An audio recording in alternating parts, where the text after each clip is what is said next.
Rihanna, from island girl to global icon. On the 20th of February 1988, in the parish of St. Michael, Barbados, a baby girl was born to Monica and Ronald Fenty. They named her Robin Rihanna Fenty. Growing up in Bridgetown, Rihanna's childhood was filled with the warmth of Caribbean life, but also shadows of hardship. Her father battled addiction, and music became her escape. With the sound of reggae and calypso all around her, young Rihanna found herself singing along, dreaming of something far bigger than the island's shores. At 15, fate stepped in. Rihanna auditioned for American producer Evan Rogers, who was vacationing in Barbados. Her voice, raw yet powerful, caught his attention immediately. Soon, she was flying to the United States to record demos. One of those demos landed on the desk of Jay-Z, then the head of Def Jam Recordings. When Rihanna auditioned for him in person, legend says Jay-Z didn't let her leave the building until she had signed a deal. Her life was about to change forever.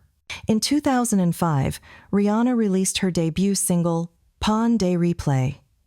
The song became an international hit, marking the arrival of a new star. With her first two albums, she was still experimenting. But by the time Good Girl Gone Bad dropped in 2007, Rihanna had found her voice. The world stopped when she sang Umbrella alongside Jay-Z. It wasn't just a song, it was a cultural moment. Rihanna was no longer just a newcomer. She was a force. The years that followed saw Rihanna transform into a global superstar.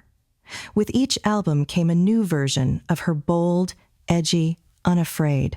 Songs like Rude Boy, Only Girl in the World, and We Found Love became anthems of a generation. But her journey wasn't without pain. In 2009, she endured a highly publicized, abusive relationship with fellow singer Chris Brown. The world watched, but Rihanna emerged stronger, turning her struggles into resilience, never letting hardship define her. In 2016, Rihanna released Anti, a bold, experimental album that showcased her artistry in a new light. Tracks like Work with Drake and Needed Me revealed a confident, mature Rihanna. Anti wasn't just an album, it was her declaration of independence as an artist.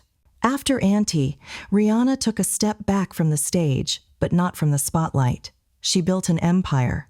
In 2017, she launched Fenty Beauty, revolutionizing the cosmetics industry with an inclusive line that catered to every skin tone. In 2018, she introduced Savage X Fenty, a lingerie brand that celebrated diversity and body positivity.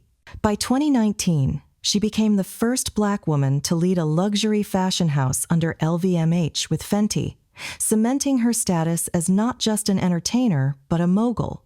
Her ventures made her a billionaire, one of the wealthiest women in entertainment. Through it all, Rihanna never forgot her roots. She founded the Clara Lionel Foundation, named after her grandparents, focusing on education, healthcare, and disaster relief. She has been recognized worldwide for her philanthropy, proving that her heart is as big as her empire. In 2023, Rihanna returned to the stage at the Super Bowl halftime show, stunning fans around the world and revealing that she was expecting her second child. Even after years away from music, she proved she could command the world's attention in just minutes. Though fans still eagerly await her 9th album, Rihanna's legacy is secure. She is more than a singer, more than a businesswoman. She is a cultural icon who redefined what it means to be fearless, creative, and unapologetically herself. From a small-town girl in Barbados to a billionaire icon, Rihanna's story is one of resilience, reinvention, and relentless ambition. She has sung, created, and built her way into history, and her journey is far from over. Thank you, my viewer. Feel free to like and comment.